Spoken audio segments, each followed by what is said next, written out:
sei, e quanto menos, melhor. Problemas!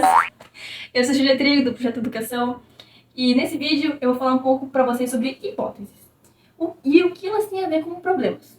Problemas nem sempre são algo ruim, porque, por exemplo, a ciência ela vive de criar problemas e respondê-los. Como?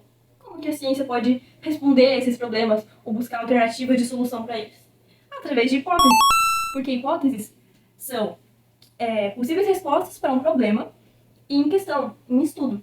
E o método científico baseia-se em um problema em questão, né, o objeto de estudo, a hipótese e a validação.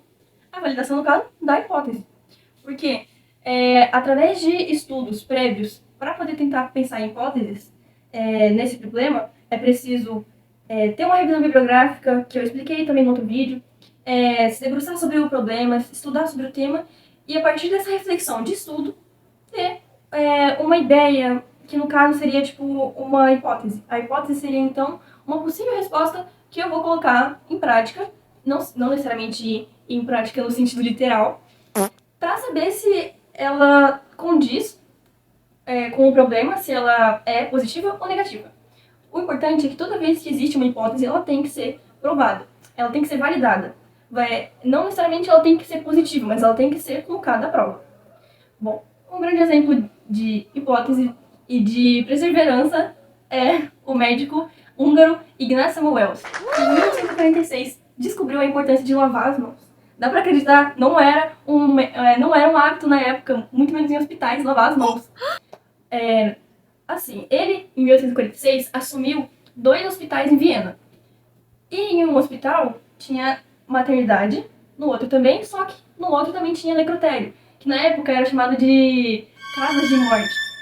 E ele percebeu, na época, as pessoas até tinham medo de ir pro hospital porque tinha muitas mortes em hospitais.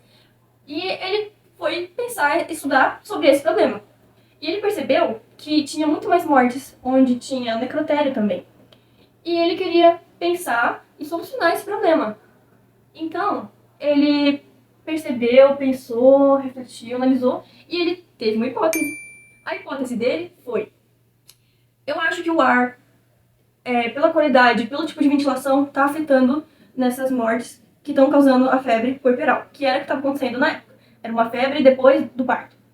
Então, ele foi lá, colocou a prova, percebeu, notou os dados sobre cada ambiente e a hipótese dele teve uma resposta que foi: não tem nada a ver.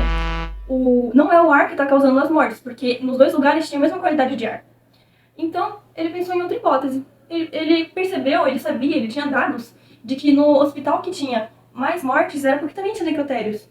E ele, então, percebeu, fazendo esse estudo, que os médicos não lavavam as mãos antes de fazer um parto ou antes de fazer uma autópsia. Então, ele falava que essas partículas cadavéricas, que hoje em dia a gente conhece como micro-organismos, eles estavam em contato com a mão e também em contato com as pacientes que faziam partos, e faziam com que elas tivessem essa febre, porque eles não lavavam as mãos. Então, ele preparou uma solução de cal clorado e falou para todos os médicos, sempre antes de fazer um parto ou uma autópsia, sempre lavar as mãos. E, dito e feito, ele conseguiu comprovar a hipótese dele, as mortes começaram a reduzir, porque ele implantou esse método no hospital, e, de fato, a hipótese dele teve validação e estava certa. No caso, tinha que lavar a mão. Só que na época isso não foi muito bem visto e não foi muito bem aceito. E hoje em dia a gente sabe que isso é extremamente importante. Até mesmo a gente viu isso na pandemia de 2020 de Covid-19. Então, ele é um grande exemplo de como ele colocou a hipótese dele na prática. Mas nem sempre a hipótese precisa ser prática, ela também pode ser teórica.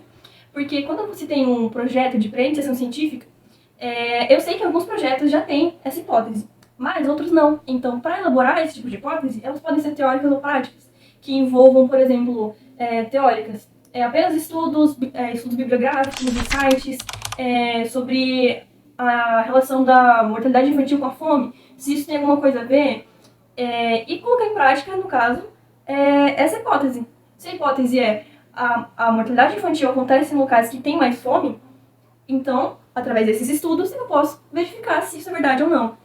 Ou eu posso também ir para um laboratório com uma hipótese prática, com um problema prático, no caso. Eu posso fazer um experimento, posso anotar os dados, ou até mesmo eu posso fazer também, nesse âmbito do prático, fazer uma intervenção social, aplicar um questionário na comunidade, na escola. Então, existem diversos tipos de hipóteses e elas são muito importantes para a resolução de problemas e para o estudo científico também. E para a gente elaborar, a gente tem que sempre estudar antes. Ele era um médico, por exemplo, que ele estudou bastante antes de propor essas hipóteses.